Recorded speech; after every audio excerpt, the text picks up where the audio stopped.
jọ̀ọ́ mo fẹ́ béèrè nǹkan kan lọ́wọ́ yìí tẹ́ ń wò mí ta ló ní làákàyè jù náà mi yìí tẹ́ ń wò yìí ta ló ní làákàyè jù ẹ wo fídíò yìí. ẹ lọ Saudi akọ masasi fi kẹ wa máa bọ sí Nàìjíríà masasi ẹ wà ní làákàyè lájẹjọ àìjẹ ṣé masalasi nìkan masasi náà máa jẹ ní Nàìjíríà èyí lè ṣe ẹ gbà wá èyí social amenities ẹ gbà wá nísìnyí gbogbo wa bá ń fún àtọ́bá màkò fẹ́ sí tọ́lọ́ tó fẹ́ sí dáadáa tó bá ti lọ Saudi tí wọ́n bá ti fún ọ ní masalasi tọ́gbọ́ ọ̀gbà ilé iṣẹ́ nìkan wà dálẹ̀ social amenities nìkan wà fún wa tá a bá dálẹ̀ sẹ́lẹ̀ a ní ìdí àwọn ilé ìwòsàn ọ̀fẹ́ náà tọ́jú pé táwọn yẹn bá débẹ̀ wọ́n á máa rí àwọn oògùn gbà lọ́fẹ̀ẹ́ wọ́n á máa rí ìtọ́jú níbẹ̀ lọ́fẹ̀ẹ́ ẹ tí wọ́n bá fún yín ní mọ́ọ̀sì ẹ sọ fún wọn pé ilé iṣẹ́ ó dà káwá dálẹ̀ iṣẹ́ bàtà lẹ̀ ilé iṣẹ́ bàtà ó jẹ́ èèyàn mẹ́wàá bí ṣiṣẹ́ níbẹ̀ ẹ wọ gbogbo masasi wa bọ́dẹ̀ pọ̀ tó bí kí masasi márùn-ún sí mi ládùúgbò kan kí wọ́n mú káfí masasi méjì lẹ̀ káfí mẹ́ta ní masasi yẹn káfí ọdún fáfì láti máa produce nǹkan bóyá ajá yìí náà máa produce nǹkan á máa produce bàtà nǹkan á máa produce báàgì nǹkan á máa fẹ́ jìnnà kú kírun.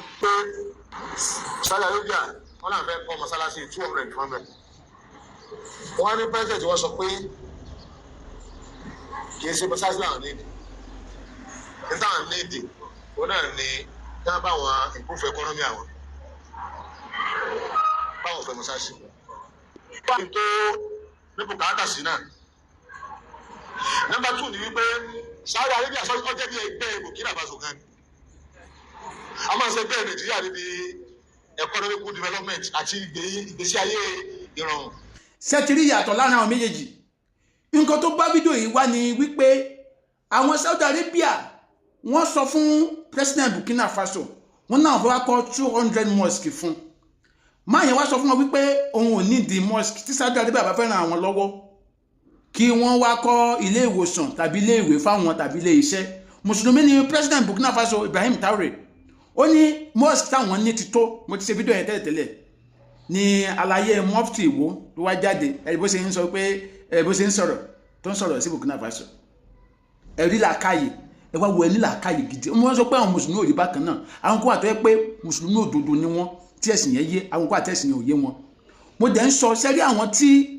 wọ́n fẹ́ fi ẹ̀sìn balẹ̀ Yorùbá jẹ́yìn wọ́n ti gba owó lọ́wọ́ Saudi sẹ́mo pé ká ní ọ̀rọ̀ Burkina Faso jáde ń sìn ànímọ̀ wípé Saudi tiẹ̀ máa ń fún àwọn kọ́ńtì kan lówó láti kọ́ mosque sí kọ́ńtì yẹn ànímọ̀ tẹ́lẹ̀ a máa rò pé àwọn èèyàn pé àwọn àfáwà fúnra wọn ni wọ́n ń kọ́ mosque yẹn àṣé ọ̀pọ̀lọpọ̀ wọn ló ń gba owó lọ́wọ́ Saudi ẹ̀rí báyìí so ẹ wá wo ó túmọ̀ sí pé most of àwọn àfáà tí wọ́n fẹ́ sọlẹ̀ Yorùbá da nǹkan burúkú nítorí tó yẹ pé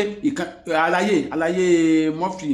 ìgbà kan ló ní èdè Yorùbá ò tí kì í ṣe èdè tí ó dáradára lédè Yorùbá àṣà Yorùbá kì í ṣàṣà àṣà dáradára Yorùbá bàbá kan náà jáde onígbọ̀wọ́ ní orúkọ gbogbo orúkọ tí ọmọ ajé orúkọ Yorùbá kì í ṣe orúkọ gidi orúkọ Saudi gangan lọ́lọ́run tẹ́wọ́ gbà ẹ̀ẹ́dẹ̀ kí sọ́bọ̀ Saudi ẹ̀ẹ́dẹ̀ náà mọ Yorùbá ní torí ẹ̀ ń ṣiṣẹ́ owó kí Saudi lè sọ pé ẹ̀ ń ṣiṣẹ́ owó tẹ́ ẹ gbà ọ̀ká tó lè increase owó yẹn ṣé iṣẹ́ Ọlọ́run náà lẹ́dẹ̀ sí yẹn ṣẹ́ẹ̀sì náà lẹ̀ nìyẹn àbí ẹ̀ ń ṣiṣẹ́ owó so ẹ ti wá ló ní làákàyè báyìí tí làákàyè ẹ ti ní nǹkan tá à ń pè ní làákàyè yóò náà kò lè dùn torí sẹ́rí wàláhì nǹkan tá à ń pè ní làákàyè ẹ̀bùn ni o èèyàn lè dàgbà kó má ní làákàyè èèyàn lè jẹ́rìn sọ́nà kó má ní làákàyè èèyàn lè kà kó má ní làákàyè ẹ̀bùn ni kì í ṣe gbogbo èèyàn lónìí kì í ṣe gbogbo èèyàn wàláhì èèwọ̀n ní àárín àwọn fans mi nǹkan tó máa ń comment máa ń rí pé kì í ṣe gbogbo èèyàn lónìí ẹ̀bùn àwọn kan àtọ́pọ̀ ọlọ́run kan dídí fìyà làákàyè yẹn jẹ wọn ó ní ṣẹlẹ̀ sálàyé mufti Ìwó yìí pẹ̀lú bó ṣe máa ń ronú gbà mí àmọ́ ọlọ́run àṣà ni wà nílẹ̀ Yorùbá. This is Ademade. Bye for now. Ade Omade, advocate for the masses.